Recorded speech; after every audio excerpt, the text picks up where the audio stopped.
yaitu kolaboratif, membangun kerjasama yang sinergis.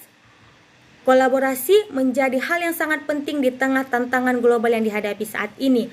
Banyak ahli merumuskan terkait tantangan tersebut. Salah satunya adalah Prasojo. Prasojo mengungkapkan beberapa tantangan yang harus dihadapi saat ini, yaitu disrupsi kehidupan, perkembangan teknologi informasi, tenaga kerja milenial Gen Y dan Z, mobilitas dan fleksibilitas. Sehingga kolaborasi dapat diartikan menjadi sebuah proses di mana pihak-pihak dengan keahlian yang berbeda melihat aspek yang berbeda dari suatu masalah, dapat secara konstruktif mengeksplorasi perbedaan dan menemukan solusi baru untuk masalah yang akan lebih sulit untuk dipecahkan tanpa perspektif pihak lain.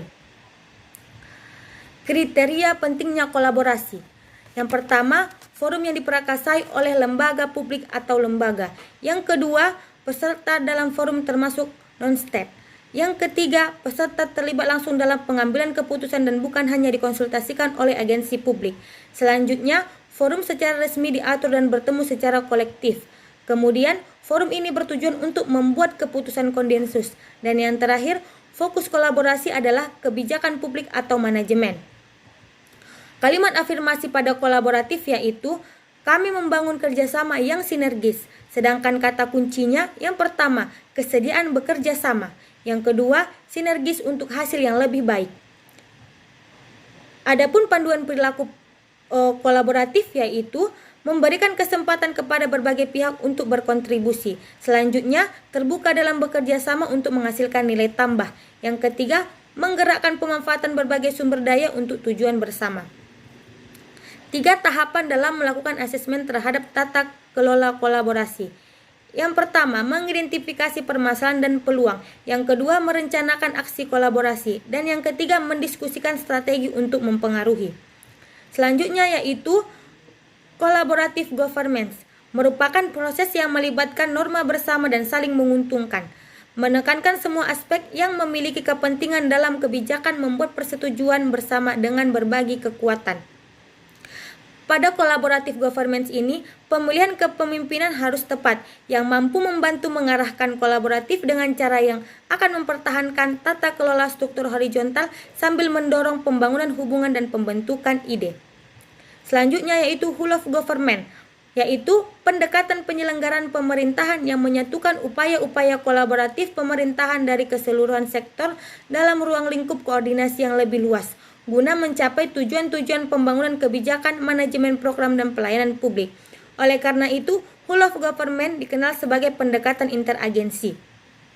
Pendekatan yang melibatkan sejumlah kelembagaan yang ikut dengan urusan-urusan yang relevan dan melaksanakan dan menekankan pada aspek efisien dan cenderung mendorong ego sektoral dibanding perspektif integrasi sektoral.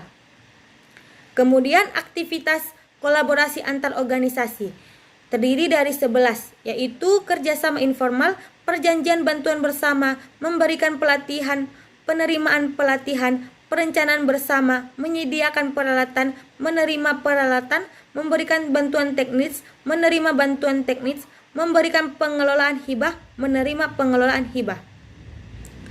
Proses menjalin kolaborasi yang pertama trust building, yaitu membangun kepercayaan dengan stakeholder mitra kolaborasi. Yang kedua, face to face dialog, yaitu melakukan negosiasi baik-baik dan sungguh-sungguh. Yang ketiga, pemahaman bersama. Dan yang terakhir, menetapkan outcome antara. Selanjutnya yaitu faktor yang mempengaruhi keberhasilan dan kolaborasi antar lembaga pemerintah. Yang pertama, kepercayaan. Yang kedua, pembagian kekuasaan. Yang ketiga, gaya kepemimpinan. Yang keempat, strategi manajemen. Dan yang terakhir, formalisasi pada pencapaian kolaborasi yang efisien dan efektif antara identitas publik. Aspek normatif kolaboratif pemerintah pada pasal 34 ayat 4 Undang-Undang Nomor 30 Tahun 2014 tentang administrasi pemerintah, yaitu penyelenggaraan pemerintahan yang melibatkan kewenangan lintas badan dan atau pejabat pemerintah dilaksanakan melalui kerjasama antar badan dan atau pejabat pemerintah yang terlibat kecuali ditentukan lain dalam ketentuan perundang-undangan.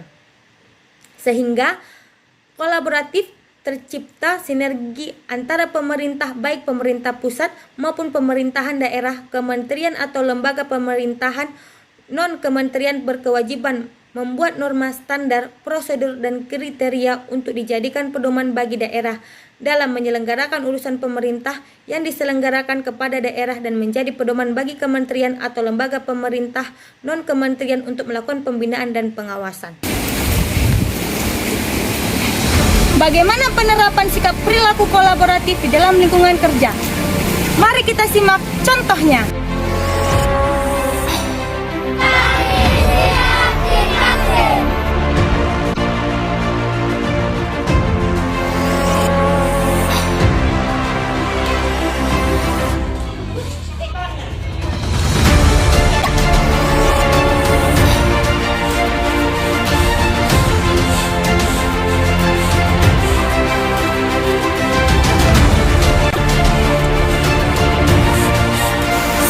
Delisma Siregar, SPD, guru di SD Negeri 1003112, Pargarutan Jaya, Kabupaten Tapanuli Selatan, akan membangun kerjasama yang sinergis antara guru, siswa, maupun orang tua.